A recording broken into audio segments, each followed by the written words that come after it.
দিন দিন বাংলাদেশের নাগরিকদের জন্য যুক্তরাষ্ট্রের ভিসা হয়ে উঠছে এক জটিল ধাঁধার নাম। শুধু আবেদনপত্র পূরণ বা ব্যাংক ব্যালেন্স দেখালেই কাজ হবে না। এবার বাংলাদেশিদের জন্য নতুন আর্থিক বাধ্যবাধকতা যুক্ত করল দেশটি।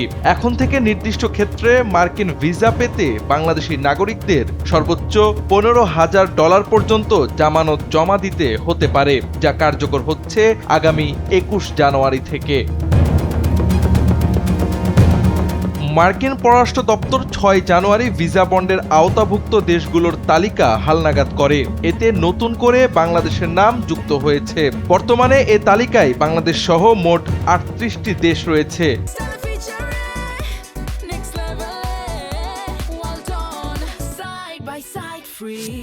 তালিকাভুক্ত দেশগুলোর নাগরিকদের যুক্তরাষ্ট্রের অস্থায়ী নন ইমিগ্রেন্ট ভিসা, বিশেষ করে B1, B2 ভিসার ক্ষেত্রে এই বন্ড আরোপ করা হতে পারে।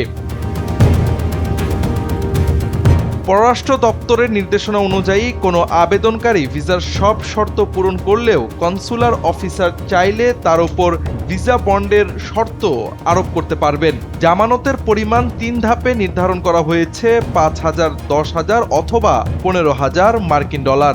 আবেদনকারীর ব্যক্তিগত প্রোফাইল, ভ্রমণের উদ্দেশ্য এবং সাক্ষাৎকারের মূল্যায়নের ভিত্তিতে সংশ্লিষ্ট কর্মকর্তা এই অঙ্ক নির্ধারণ করবেন। এই জামানতের অর্থ যুক্তরাষ্ট্রের ট্রেজারি বিভাগের অনলাইন পেমেন্ট প্ল্যাটফর্ম pay.gov এর মাধ্যমে জমা দিতে হবে।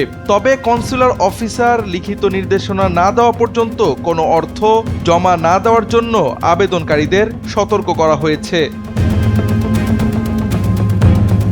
মার্কিন পররাষ্ট্র দপ্তর বলেছে, ভিসা বন্ড একটি পরীক্ষামূলক ব্যবস্থা, যা মূলত ভিসা শেষ হওয়া সত্ত্বেও যুক্তরাষ্ট্রে বেশি দিন থাকার হার কমাতে চালু করা হয়েছে। তালিকায় মূলত সেই দেশগুলো আছে যে দেশের মানুষ নির্ধারিত সময় ফিরে আসে না। বাংলাদেশ ছাড়াও এই তালিকায় রয়েছে Algeria, Angola, Bhutan, Cuba, Djibouti, Fiji, Nigeria, Nepal, Uganda সহ আফ্রিকা, লাতিন আমেরিকা ও দক্ষিণ এশিয়ার বেশ কয়েকটি দেশ। বিভিন্ন দেশের ক্ষেত্রে এই নীতি ভিন্ন ভিন্ন তারিখ থেকে কার্যকর হচ্ছে। বিশেষজ্ঞরা বলছেন, এই সিদ্ধান্তের ফলে বাংলাদেশিদের জন্য যুক্তরাষ্ট্রের ভ্রমণ আরও ব্যয়বহুল ও জটিল হয়ে উঠবে। পর্যটন, ব্যবসা কিংবা স্বল্পমেয়াদী সফরের পরিকল্পনায় অতিরিক্ত আর্থিক প্রস্তুতির প্রয়োজন হবে, যা সাধারণ বাংলাদেশিদের জন্য বেশ কষ্টসাধ্য।